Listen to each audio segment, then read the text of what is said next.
Conditions économiques. J'éprouve quelques scrupules à entamer ce chapitre et je désire le faire très court. Car je vois bien que l'esprit de Genève, tel que je tente de le définir à grands traits, ne semble pas, au premier abord, inspirer les économistes, les industriels ou les manieurs d'argent. Produire, gagner, ce sont là des opérations qui n'impliquent aucun désintéressement. Mais, d'autre part, les nécessités économiques tendent aujourd'hui à resserrer les liens entre les peuples et collaborent ainsi, sans le vouloir, à l'œuvre spirituelle de Genève. Je ne saurais donc passer sous silence le renfort qu'elles apportent. Et cet internationalisme de fait, comment va-t-il réagir sur l'internationalisme de volonté et de droit? Celui-ci va-t-il, à son tour, influencer celui-là? À une réalité qui demeurait aisément pratique et basse, peut-on donner une signification qui la transfigure? Politiquement, la guerre apparaît comme un recours ultime, la catastrophe qu'on eût voulu prévenir à tout prix. S'organiser contre la guerre, voilà la tâche urgente. Conclure des pactes entre États, c'est chercher le moyen de se passer de la guerre. Mais dans le domaine économique, la guerre règne à l'état permanent. Qu'est-ce autre chose que la concurrence? Guerre féconde, certes, au lieu de guerre destructive. Mais conquérir des marchés, spéculer en bourse, c'est entretenir un perpétuel conflit. La vraie paix économique serait le chômage universel. Tant que les usines fabriquent, que les maisons de commerce achètent et revendent, que les banques prêtent, que les bateaux et les trains circulent, le monde est un lieu d'une bataille de produits manufacturés, d'une lutte pour les matières premières, d'une rivalité de crédit. Dans ce domaine, l'opposition existe à l'état chronique, à l'état nécessaire. Longtemps, il a existé un lien entre la concurrence économique et la guerre en armes. Que d'expéditions coloniales sont nées du besoin légitime de trouver des débouchés. Pour obtenir de gros dividendes, que de fois les banquiers et les métallurgistes ont forcé la main aux diplomates et même aux militaires. Plus simplement, une avidité aveugle entraînait des conséquences politiques dont s'effaraient, mais trop tard, les techniciens du prêt et de l'industrie.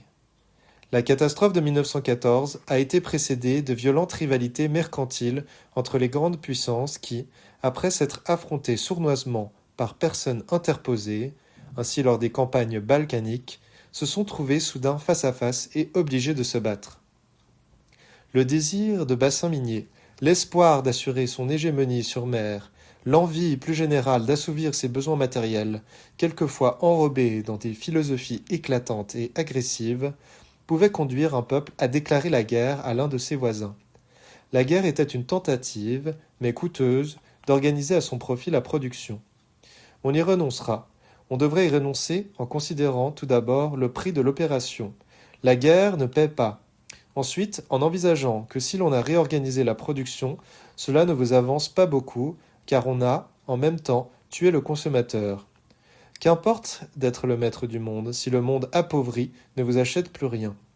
Il arrive que la guerre profite matériellement à quelqu'un, mais rarement à ceux qui l'ont faite. Mieux vaut être neutre que vainqueur, et parfois mieux vaut être vaincu que vainqueur. Les industriels et les commerçants ont fait l'expérience que la guerre, avec l'extension et l'intensité que lui ont donné les méthodes modernes, ne les enrichissait pas, ou du moins n'enrichissait que quelques-uns d'entre eux. Ne vont-ils pas se demander si, à défaut du conflit militaire qui se révèle désastreux, il convient d'accepter sans autre le conflit économique, la concurrence universelle? Sans doute, celle-ci n'est pas déchaînée sans limite. Par exemple, les États concluent entre eux des traités de commerce. Garantissons-nous réciproquement des avantages, aidons-nous à produire et à échanger. Mais la contrepartie de cette bonne volonté se trouve dans les tarifs douaniers. Si votre produit risque d'être meilleur et moins cher que celui que je fabrique, je l'arrête à la frontière par des taxes prohibitives. Tantôt, donc, on cherche à s'arranger, tantôt on se protège, tantôt on se confie au jeu naturel des lois économiques, tantôt on les contredit arbitrairement. Quel désordre! Si l'interdépendance morale des peuples peut prêter à la discussion, leur interdépendance économique est incontestable. L'Angleterre produit du charbon et l'envoie à l'Amérique du Sud qui lui expédie de la viande. Sans cette viande, ses mineurs périraient de faim sur le tas de houille. Elle ne possède dans son île Que de quoi se nourrir pendant 3 semaines. Mais les Argentins ne pourraient guère vivre plus longtemps s'ils n'obtenaient pas l'argent que leur rapporte la vente de leurs troupeaux. Telle nation est riche en matières premières, pauvre en produits fabriqués, et elle cherche la nation dont les besoins sont contraires, afin d'échanger avec elle leur surplus réciproque. Il n'existe plus, dans un État, de cycle complet d'industrie. Je veux dire que les tissages ne demandent pas leur laine aux moutons de leur pays, mais aux moutons d'Australie. L'Égypte, qui produit le coton en grand, ne le traite pas sur place dans des filatures égyptiennes. La puissance des États dépend de leur richesse en matières premières. Ceux qui détenaient du charbon en abondance ont été les maîtres au XIXe siècle. Le développement de l'électricité, l'utilisation toujours plus répandue des moteurs à pétrole ont ébranlé leur hégémonie. Aujourd'hui, personne ne peut se suffire à soi-même, ni mener une existence autonome. Si des orages ou des gelées anéantissent les récoltes, si des grèves maritimes arrêtent les transports, des populations entières, situées de l'autre côté du globe, se voient menacées dans leur existence. Des révolutions éclatent, les régimes se transforment, l'opinion publique se modifie, les goûts esthétiques sont bouleversés, les familles se détraquent. Nos intérêts matériels sont partout. Le moindre petit capitaliste a raison de trembler s'il a trop plu ou si les ouvriers sont mécontents dans un État dont il possède des titres. Son train de vie dépend de l'arrivée au pouvoir, dans un pays qu'il n'a jamais vu, dont il ne parle pas la langue, d'un gouvernement socialiste qui fera baisser les valeurs. Une crise économique dont il ignore les causes retentit de proche en proche à travers des milliers de kilomètres sur l'usine ou la maison de commerce qu'il emploie et qui peut-être diminueront son salaire. Comment l'homme d'aujourd'hui ne commencerait-il pas à se préoccuper de politique étrangère, puisque l'ordre et la paix, sous n'importe quelle latitude, contribueront à le rendre heureux ou malheureux, augmenteront ses plaisirs ou l'obligeront à se restreindre. Et cela d'autant plus que ses besoins se sont considérablement accrus. L'homme moderne, pour être satisfait, exige d'être contenté sur des chapitres qu'ignoraient ses pères, et il souffre plus qu'eux de l'appauvrissement ou de l'insécurité. Peut-être en viendra-t-il à se dire qu'il a un droit d'intervention dans les affaires du monde, sinon directement, ce qui ne serait guère possible, du moins, par l'intermédiaire d'une organisation collective où les intérêts de tous sont ouvertement débattus. Si toutes les nations de la Terre sont liées par une solidarité contraignante, celle-ci n'est donc pas qu'un thème moral pour des personnes de caractère élevé, et elle s'impose si brutalement qu'il est naturel de l'examiner de plus près, de l'amender et de le rationaliser. Ces problèmes, dont l'incidence est si directe, méritent d'être envisagés sans principe préconçu, sans considération sentimentale, mais au nom de l'avantage, je dirais du profit, et comme on réorganise une affaire qui n'est pas saine. Je ne parle pas ainsi par cynisme, mais soucieux de rester en contact étroit avec la réalité, et afin de sauvegarder de notre patrimoine ce qui mérite d'être transmis. Par fausse pudeur morale, par attachement aveugle à des traditions respectables, mais désuètes, nous risquerions de compromettre des biens essentiels. Notre idéologie politique correspond de moins en moins à la réalité économique. Certains dogmes, comme celui de la souveraineté nationale, il faudrait avoir le courage de reconnaître, avec regret, qu'ils sont périmés. Ils valent à titre d'affirmation gratuite d'énergie et de fierté, mais ils ne sont plus vrais. La politique, d'ailleurs, éprouve de plus en plus le sentiment de sa subordination aux nécessités économiques. Elle n'a pas la clé pour résoudre certaines questions vitales qu'il est nécessaire aujourd'hui, pour employer un mot affreux, de commercialiser. Après les souverains, ce sont les ministres qui règnent et ne gouvernent plus. S'étant acharnés en vain durant des années à régler la question des réparations, ils ont dû passer la main aux experts, et ils font semblant de donner à ceux-ci des directives, de réserver le veto de chambre, mais le public est de moins en moins dupe de ce verbiage, bon tout au plus pour les milieux parlementaires. La vérité, c'est que pour produire, et plus simplement pour subsister, les hommes ont absolument besoin les uns des autres. Les experts présentent l'avantage d'étudier et de préconiser une solution dans les limites de leur spécialité, ce qui fait aussi leur insuffisance quand leurs chefs se bornent à suivre leurs avis sans se préoccuper de les adapter. Car les problèmes d'ensemble se composent de problèmes particuliers qu'il s'agit d'équilibrer, d'asseoir les uns sur les autres. Les techniciens n'ont pas à tenir compte de ces vues plus lointaines et n'ont pas besoin d'être animés d'un idéal. On ne leur demande que de formuler une vérité professionnelle. Il arrive que le technicien soit d'esprit plus international que l'homme d'État. Souvent le voit-on insoucieux de ce qui n'est pas sa compétence. Mais justement, ils se trouvent d'autant plus pareils à d'autres spécialistes, même étrangers, mais indifférents comme lui à l'univers. Leur nationalité les sépare, leur vocation les rend solidaires. Dissemblables par le langage courant, ils n'en emploient pas moins une terminologie identique. J'ajoute qu'un technicien est toujours excité par la difficulté qu'on lui soumet. Sa fonction, son plaisir, sont de la résoudre, et même avec élégance, alors que tant d'autres personnes aiment à traîner les choses en longueur, à demeurer en suspens. Si le monde n'était peuplé que de techniciens, s'il n'y avait que des problèmes limités, l'ordre et la paix s'obtiendraient à force d'ajouter les uns aux autres des règlements de détail. Malheureusement, il n'y a pas que des problèmes finis, et les techniques peuvent se contredire. En réglant ici, on dérègle là. De plus, il est relativement facile de s'entendre entre gens compétents, les gouvernements chargés de ratifier leur accord, l'opinion publique appelée à le faire vivre, s'inquiète de cette facilité même. Il arrive qu'une convention soigneusement étudiée en commission soit bouleversée par l'instance supérieure pour des motifs politiques, moraux ou de passion nationale. Cela s'est vu à la SDN. Alors, le technicien, plein d'amertume devant son ouvrage abîmé, maudit Genève.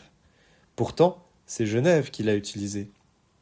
C'est Genève qui réunit, par exemple, tous les directeurs des contributions directes en Europe, les délégués de toutes les universités, ou bien les bactériologues les plus réputés. On avait vu des congrès de professionnels, jamais on ne les avait priés de formuler des décisions gouvernementales. Jamais on ne s'était préoccupé de recueillir, sur un point donné, l'avis des meilleures compétences et d'organiser rationnellement, dans des proportions internationales, le progrès technique. Longtemps, l'épithète d'internationaliste a servi à désigner les plus dangereux contenteurs de l'ordre social. Elle s'applique aujourd'hui à des hommes bien différents. Les grands manieurs d'argent ne se préoccupent plus beaucoup des frontières. Ils subordonnent les questions politiques au rendement de leurs capitaux. Ils reconnaissent des ennuis dans tel groupe rival, parfois composé de compatriotes à eux, mais ils n'appellent ni étrangers ni adversaires ceux qui, quelle que soit leur race et leur langue, s'entendent avec eux pour un bénéfice commun. Le monde moderne ne se subdivise plus seulement selon les coupes verticales que représentaient les frontières des États, mais aussi en coupes horizontales qui correspondent à des solidarités industrielles. Les hommes d'affaires commencent à s'entendre en dehors des considérations nationales. Des ententes se sont conclues entre grands industriels de la soie, entre producteurs de charbon, entre métallurgistes. Ils ont reconnu qu'il était avantageux de se spécialiser et de se répartir les débouchés. L'intérêt, bien compris, agit comme principe d'union. Détournant de se faire la guerre par le tarif douanier ou le canton, ils mènent à se mettre ensemble pour diminuer les frais généraux, réduire des prix de revient, peser sur les gouvernements et la presse, et se distribuer ensuite des dividendes mieux assurés. On a souvent dénoncé la finance internationale et ses menées ténébreuses. Sans doute son rôle est considérable et en grande partie secret. Sans doute elle possède des journaux qui entraînent l'opinion dans des directions choisies, elle entretient des ministres à son service, elle pousse parfois au conflit ou tout au moins aux armements. Mais cette action dissimulée ne m'étonne pas outre mesure. L'histoire s'est toujours déroulée sur plusieurs plans. Un plan d'apparence, le plan officiel, et puis les sous-sols où interviennent des puissances qui ne se montrent pas. Sociétés secrètes, religieuses ou laïques, intérêts matériels, intrigues de femmes, intrigues policières, joignons-y les financiers et nous n'aurons pas épuisé la liste des auteurs anonymes de nos destins. Et il ne faut pas méconnaître que la haute banque est souvent divisée contre elle-même. Ces féroces conflits, dont nous ne percevons que de lointains échos, aboutissent parfois à des opérations blanches où les adversaires se contrecarrent. De plus, s'il est vrai qu'elle a intérêt, dans certaines occasions, à pousser à la guerre, plus fréquents sont les cas où elle a besoin de la paix. La satisfaction des peuples, leur travail dans la tranquillité, permettent, somme toute, de mieux rémunérer les capitaux. Il m'est arrivé de rencontrer, par accident, des magnats de la finance. Je les ai observés de mon mieux. L'un avait trusté une seule industrie, mais dans le monde entier. Un autre possédait des usines, des journaux, des compagnies de navigation et régnait sur un peuple nombreux d'ouvriers et d'employés. Un troisième prêtait de l'argent à une dizaine d'États réputés indépendants et qu'il contrôlait. D'expression simple, naïve même, hélas, autoritaire sans s'en apercevoir et jusque dans leurs moindres gestes, ces hommes mélancoliques et préoccupés ressemblaient à de grands fauves qu'on n'oserait amuser ni traiter affectueusement. Ils ne connaissaient plus le monde que par rapport d'experts, dans des séances de conseil ou à travers une succession schématique de bilans. Il y avait en eux quelque chose de méthodique, de volontaire et quasi de génial, mais je pense que le génie véritable se donne plutôt quand il ne prend. Entourés d'interlocuteurs haineux ou craintifs ou serviles, qui donc leur fera jamais une confidence, qui leur dira la vérité sur eux-mêmes, sauf au jour de leur ruine. Je les sentais au-delà du bien et du mal, de la joie et de la douleur, privés pour toujours de plaisirs simples, effroyablement spécialisés dans l'or, et pour tout dire d'un mot inhumain. Les ayant quittés, quelle satisfaction de mettre 2 sous dans la main de ma petite fille et de la voir s'extasier devant cette fortune. Croyant poursuivre leur seul bénéfice, beaucoup de financiers et d'industriels englobent dans leurs vastes entreprises plusieurs États à la fois et les rapprochent ainsi malgré eux. Ce rapprochement, je le répète, commence à paraître à ces manias plus rémunérateur que la rivalité.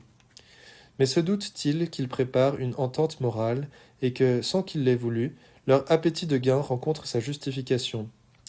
Peut-être aussi, souffrant de leur solitude, déçus par leur immense profit, découvriront-ils un jour que le monde n'est pas qu'une société anonyme. Je vois dans leur recherche du pouvoir et de l'argent une candeur qui ne durera pas toujours. Pouvoir de quoi faire? D'acheter, de vivre dans un luxe qui les a servis, de se faire obéir et saluer jusqu'à la terre? N'ont-ils pas quelquefois l'obscure nostalgie de tous les autres hommes qui ne sont pas de gros actionnaires et qui ne connaîtront jamais ou si mal? Que des causes économiques puissent agir dans le sens de la paix, on le voit sur le chapitre des douanes. Les traités de 1919, en libérant politiquement plusieurs États, n'ont pas su les grouper pour leur plus grand avantage matériel. Bien au contraire, tout chaud encore de la guerre et de la Révolution, ces États se sont entourés de hautes barrières et ont refusé de commercer avec tels de leurs voisins. En 1914, l'Europe comptait 26 domaines douaniers et 13 systèmes monétaires. Elle en compte aujourd'hui 35 et 27.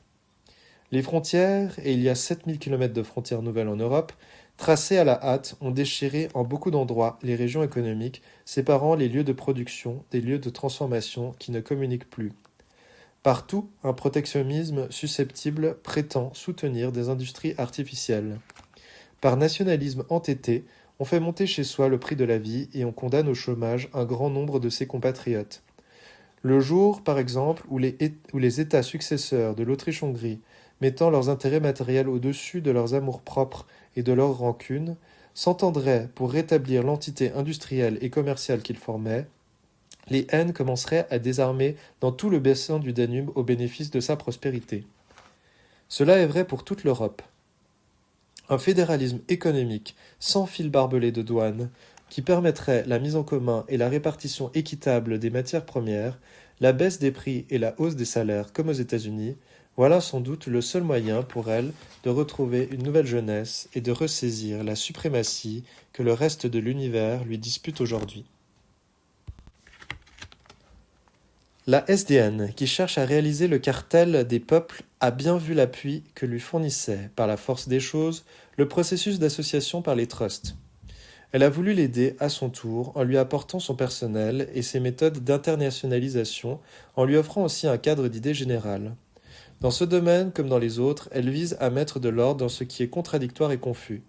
Elle sait qu'une répartition concertée des rôles, une convergence des forces qui viendraient en conflit si on les laissait à l'abandon, ne peuvent qu'épargner les désastres. Elle persuade aux partis en présence qui s'ignoraient avant de se rencontrer de consentir à certaines concessions afin d'obtenir un accord général. Elle leur enseigne que la vie est une réciprocité de services rendus, et même parfois réciprocité de sacrifices. En associant tout le monde à une œuvre qui ne risque plus d'être tournée contre quelques-uns, on rassure et on grandit. Chacun peut se faire entendre, et ainsi le détenteur de matières premières apprend directement, d'homme à homme, les besoins de ceux qui ont la main-d'œuvre, l'ardeur au travail, mais non pas la matière. Internationaliser l'organisation économique, c'est empêcher l'hégémonie brutale des producteurs, c'est protéger ceux qui consomment. Les maîtres du pétrole ou du caoutchouc ne sont pas très nombreux, mais des millions d'hommes dépendent d'eux. Il faut que cette masse puisse s'exprimer et limiter ainsi un pouvoir exorbitant. Dès 1920, la SDN avait convoqué à Bruxelles une conférence financière qui avait formulé une doctrine. Mais les temps n'étaient pas mûrs. En 1925, la question est reprise par la délégation française qui montre que la paix générale est liée à la paix économique et réciproquement. En 1927, une nouvelle conférence a lieu qui traite des prohibitions douanières, de l'unification des traités de commerce, de l'arbitrage, des transports, de la rationalisation de l'industrie, des crédits agricoles, des coopératives. En grand et de façon méthodique, en groupant cette fois les gouvernements, les producteurs et les ouvriers, c'est la systématisation de tentatives antérieures, mais qui demeuraient limitées à un objet. Et puis, surtout, la SDN ajoute à la conférence un comité économique permanent qui se réunit à Genève tous les 3 mois, un comité consultatif et une section économique de son secrétariat. 2 grandes enquêtes sont ouvertes sur le charbon et le sucre afin de régulariser la production et d'en assurer la distribution. D'autres conférences étudient des questions sériées et ont déjà abouti à unifier les statistiques douanières, à fixer un maximum aux droits de douane, à abolir certaines prohibitions. Et cette convention, M. Hymans l'a justement appelée le premier traité collectif de commerce. Harmoniser économiquement les États, accorder leur législation, empêcher la double imposition ou égaliser les mesures douanières, c'est aider les capitaux à circuler, c'est pousser à l'exportation et à l'importation des marchandises. Mais il arrive que, bouleversant cette régularité quotidienne des échanges, des crises périodiques se propagent en cyclone à travers les marchés du monde. Seuls des arrangements internationaux pris à l'avance et un contrôle actif de ces phénomènes généraux peuvent prévenir et limiter leurs terribles effets. Là encore, la SDN stabilise. À la sécurité et à la paix, elle veut ajouter la prospérité, parce que celle-ci est la garantie de l'une et de l'autre. Si renoncer en partie à sa souveraineté économique et accepter franchement l'interdépendance est rémunérateur, comment cette pensée ne se glissera-t-elle pas tôt ou tard sur le plan politique où elle viendra renforcer d'autres tentatives de fédération ? J'hésite à formuler cette remarque car il serait plus flatteur pour l'espèce humaine que des motifs moraux ou juridiques la décident à la paix. L'intérêt pécuniaire serait-il donc l'argument le plus persuasif ? Nous n'avons pas le droit de faire les dégoûtés. Qu'est-ce que nous montre l'histoire depuis 1914 ? Un effroyable conflit de peuples atteignant à un degré invraisemblable d'horreur et de honte le massacre des meilleurs, la victoire accordée à une cause non seulement parce qu'elle était la plus juste, mais parce qu'elle était aussi la plus forte, et grâce à un secours de la 11e heure. Depuis, une débandade des lieux communs de la propagande de guerre entraînant la chute des valeurs spirituelles, le triomphe de la bassesse et du cynisme, le mensonge, l'oubli des promesses faites, une suite de scandales qui ne suscitent plus que le rire amer. Vraiment, devant cette pourriture, pourquoi parlerait-on à l'homme d'aujourd'hui un autre langage que celui qu'il comprend ? On s'adresserait en vain à sa fierté, à sa conscience, à son désintéressement. Ce qui le préoccupe, c'est son bien-être. Alors qu'on lui montre que ce bien-être dépend de certaines mesures d'ensemble prises par les États. Et lorsqu'il aura compris qu'on l'attire peu à peu vers des considérations plus généreuses, lions des idées générales à ses intérêts particuliers. Si je feuillette les rapports des conférences économiques bien vite, je me mets à bâiller. Tout de même, il m'inspire certaines réflexions. Personne n'est absolument autonome. Je le savais des individus, je le sais désormais des États. J'entends que chacun fournit des produits, mais ne peut se suffire à lui-même. Il a besoin d'autrui pour continuer à consommer. Se consommer soi-même aboutirait évidemment à la mort. C'est l'histoire du catoblépa. La solidarité n'est donc pas une notion livresque. On la trouve à ras de terre, à l'humble origine de la vie. Un individualisme outrancier, méprisant, est donc absurde. Pourquoi se plaindre d'être dépendant ? Il me paraît au contraire qu'avoir besoin des uns et des autres, attendre d'eux et, en échange, leur apporter quelque chose parce qu'ils ont besoin de vous, que cette constatation, dis-je, tirée des statistiques, est susceptible de vous réchauffer le cœur. D'autre part, ces discussions techniques sur la crise charbonnière, l'unification des tarifs, ou l'entente dans l'industrie des colorants montre qu'il ne suffit pas de laisser le monde aller son bonhomme de chemin, mais qu'il faut constamment le rectifier, le redresser. La vie n'est donc pas une paresse. Le laisser-faire n'est pas une doctrine. Dès qu'on s'approche des réalités du commerce, on s'aperçoit qu'elles réclament d'être organisées d'une manière lucide et volontaire. Là encore, construire, répartir, régler ne sont pas de vaines opérations de l'esprit. L'intelligence ne sert pas seulement à comprendre, mais à agir. Il n'est que temps. Car le désordre économique, s'il peut aussi amener la guerre, provoque en attendant une usure, une décadence, qui n'est pas un moindre malheur. Trop de chômeurs, trop de grèves, une hausse excessive du prix de la vie, la ruine des monnaies, et voici la souffrance, le désespoir, voici le discrédit jeté. Voici le discrédit jeté sur ce qui est noble, sur la grandeur qui ne paie pas, sur la générosité qui est dupe. Voici la révolution. En tout cas la révolution psychologique, c'est-à-dire l'abandon des idées tutélaires, la fin d'une civilisation qui fut belle et maternelle. Alors, on est bien forcé d'admettre que, même dans sa modalité économique, l'esprit de Genève répond à des nécessités actuelles. En inspirant la réorganisation matérielle du monde, il la rattache à des idées juridiques et morales qui la dépassent, à des vues sur l'homme et les États qui la justifient. Il permet de ne pas traiter chaque chapitre isolément. Des activités fractionnées et disparates fatiguent, tandis qu'une entreprise synthétique nous porte et nous encourage. Nous vivons mieux au sein d'un ensemble qui nous assure des conditions avantageuses, mais l'harmonie de cet ensemble favorise aussi l'exercice de la pensée. L'ordre civilise, l'ordre généralisé civilisera davantage.